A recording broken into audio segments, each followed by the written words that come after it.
8:54 de la mañana, Mónica Delta y Carlos Villarreal estamos con ustedes a través de RPP, La Voz del Perú. Ya lo había adelantado Mónica, estamos con el ex congresista, ex ministro de Vivienda y Construcción, Carlos Bruce Montes de Oca, a quien le agradecemos, por supuesto, por su deferencia. Doctor Bruce, ¿cómo está usted? Bienvenido. Hola Carlos, hola Mónica, ¿cómo está? ¿Qué tal? ¿Cómo está? Yo quisiera empezar con un análisis de la actual coyuntura política. Señor Bruce, usted ha sido obviamente ministro de Estado, congresista de la República. ¿Cómo evalúa estos primeros días del gobierno de Pedro Castillo y sobre todo la situación del gabinete ministerial? Hay ministros muy cuestionados. Ayer hemos conocido, por ejemplo, un detalle realmente muy serio, la visita de un fundador del Movadef, que es brazo político de Sendero Luminoso, al presidente del Consejo de Ministros, aunque después han dicho una serie de justificaciones. Pero en términos generales, ¿cree usted que el presidente debe tomar decisiones radicales bajo ese punto de vista? Fíjate, Carlos, son unos días de los más complicados que ha tenido un gobierno desde que yo tengo uso de razón. No sé si haya sido así de complicado a inicios de la República, pero en los últimos 60 años es el gobierno que se está deteriorando lo más rápido posible a solo semanas de haberse instalado. El nombramiento de ministros con tanto cuestionamiento, tanto por su relación con movimientos terroristas como por actos irregulares, corrupción, y por desconocimiento de su sector. Estos nombramientos son tan grandes en este gabinete que es impresionante. El presidente, supongo yo que cuando tomó esta decisión de nombrar a los ministros, tenía que entender que hay algo más importante que el Congreso, los medios de comunicación, que es la calle. La calle, cuando te da la espalda, mira, olvídate de la Constitución, de la incapacidad moral, un gobierno cae, ¿no? Entonces, pareciera que al presidente no le importó o lo presionaron de tal manera para hacer estos nombramientos sin importar lo que la calle pueda opinar, que es muy importante en una democracia. Carlos, pero en ese sentido, aunque claro, es una deslealtad inmediata del canciller que se fue, que es el señor Héctor Béjar, lo que dijo es que el presidente había generado una prevalencia de poner a sus amigos, a sus familiares, familiares, que por lo menos el 50% del gabinete estaba vinculado con eso, es decir, lo echó a quien él designó como primer canciller, con todos los cuestionamientos que se han sabido y por lo que salió como el primero dentro del gabinete. Entonces, ahí había una respuesta de adentro, ¿no? Mira, en primer lugar, eso ya pinta el cuerpo entero al señor Béjar, ¿no? Pero en segundo lugar, si ese fuera el caso, el presidente ha actuado con una miopía grandísima, porque puede haber pagado algunos favores de corto plazo, pero el que va a pagar la factura va a ser él en el mediano plazo. No, el país. Y el país también, por supuesto, o sea, porque esto de poner ministros cuestionados cala en la gente. A nadie le gusta que los funcionarios mejor pagados del Estado sea gente que no esté preparada para el cargo, que tenga acusaciones inaceptables. Y eso le va a pasar factura a él, no sé en cuánto tiempo, pero que le va a pasar factura con toda seguridad.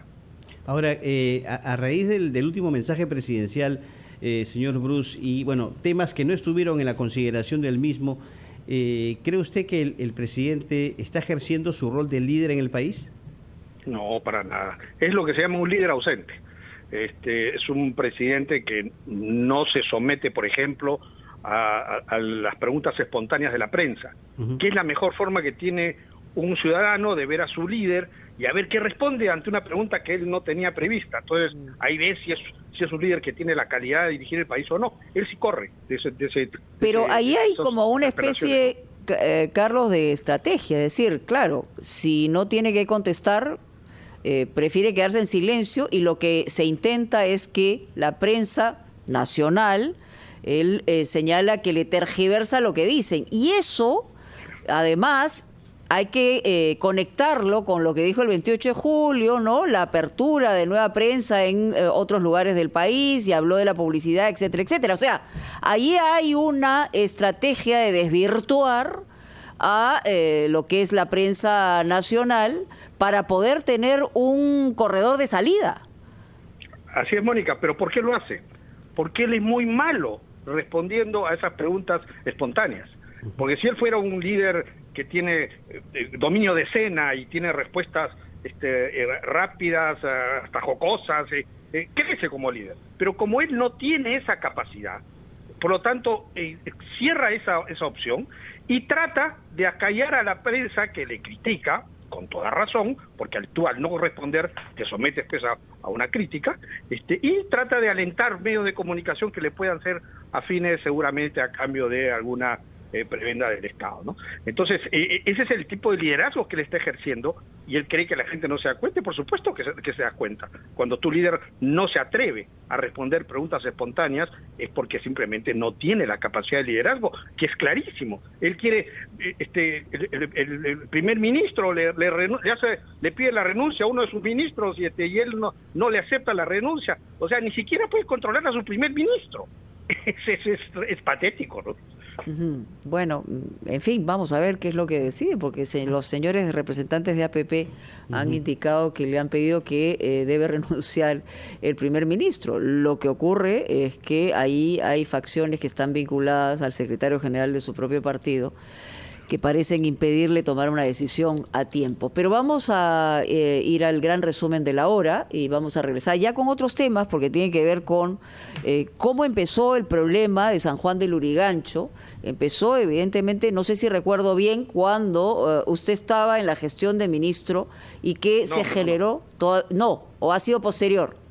Yo entré después de que se había generado el problema. Después del problema. Bueno, pero conoce el problema y hay que explicar qué es lo que está pasando, pues estamos hablando de miles y miles de familias que están en una situación terrible, todavía en medio de una pandemia. Ya regresamos. Muy bien, estamos con Carlos Brus, Montes de Oca, exministro de Vivienda, excongresista, y justamente nos había aclarado que él justamente cuando ingresa al Ministerio de Vivienda durante la era Kuczynski. No, de Vizcarra, en la época de Vizcarra. Sí. Me parece lejana ya. La verdad que ha pasado tantas cosas durante los últimos 5 años que uno imagina que han pasado como 20. Bueno, ocurrió la verdad que una tragedia, un aniego en San Juan del Lurigancho.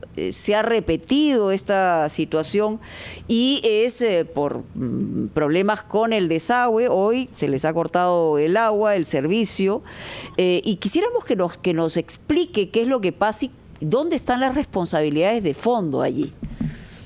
¿Cómo no?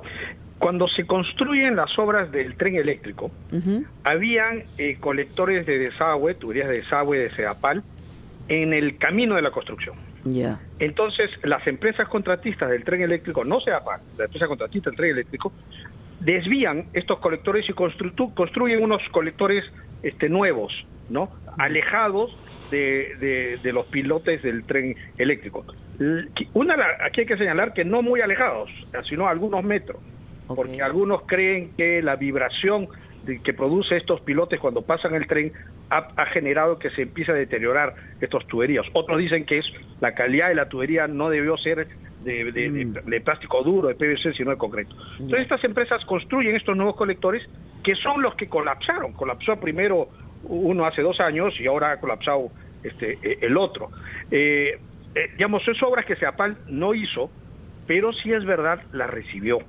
Entonces, al recibirlas, ahí es donde... Pero ahí hay una responsabilidad compartida, digamos, entre quienes tuvieron a su cargo la desviación de estos colectores, que no lo hicieron de manera apropiada, y Sedapal, que no tuvo el trabajo de prevención o, en todo caso, de exigencia, que es la que ha debido tener. Sí, hay una responsabilidad compartida. O sea, no es únicamente el problema de Sedapal, sino también de los contratistas que hicieron esa obra, ¿no? Pero, doctor Brus, ya hablando en términos generales y en cuanto a la brecha que hay para el abastecimiento, el acceso al agua potable y alcantarillado en nuestra capital, ¿qué es lo que ha fallado? ¿Por qué hasta el momento no se puede superar esa brecha? ¿Cuál es el problema de gestión básicamente que hay a nivel de las empresas prestadoras? No se trata únicamente, ¿no?, de colocar tuberías, ¿no?, por doquier, sino también está el tema de la gestión de recursos. ¿En qué ha fallado básicamente este aspecto para que no se cierre esta brecha? Mira, mirándolo en términos macro, viendo el caso de Sedapal, en el año 2000 la cobertura de agua en Lima era un poco más del 80%, 84, 85%. Hoy la cobertura de agua en Lima es 93%.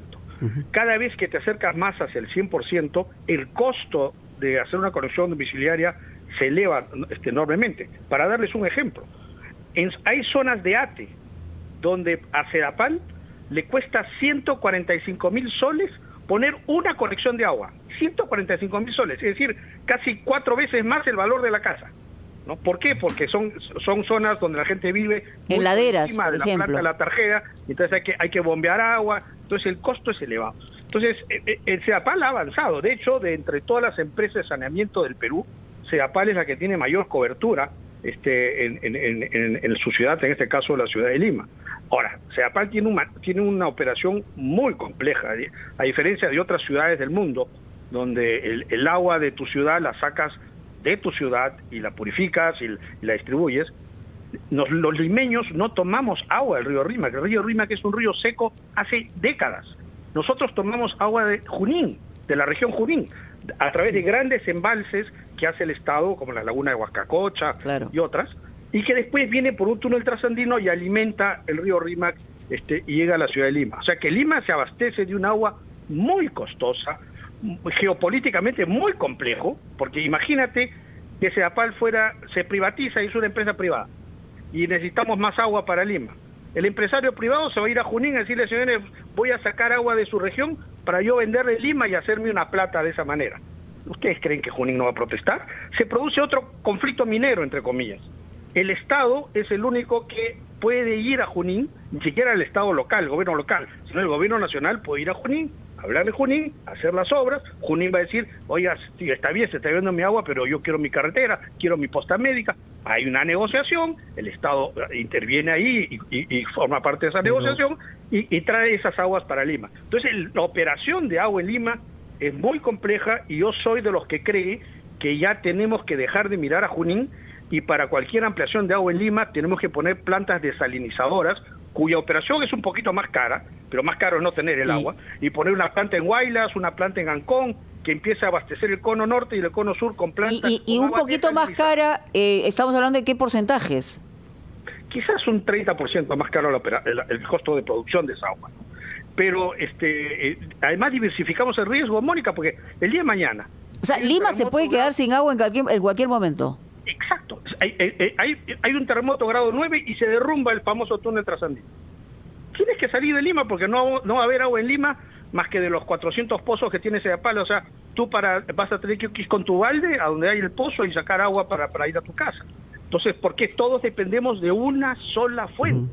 Tenemos que diversificar ese riesgo, así sea un poquito más costoso, pero de esa manera tener una fuente inagotable como es el agua de mar, que con el tema del calentamiento global, al contrario, el agua de mar tiende a subir su nivel, y de esa manera tener diversificación del riesgo en lo que es abastecimiento de agua en Lima. Doctor Bruce, perdón, permítame tocarle otro tema.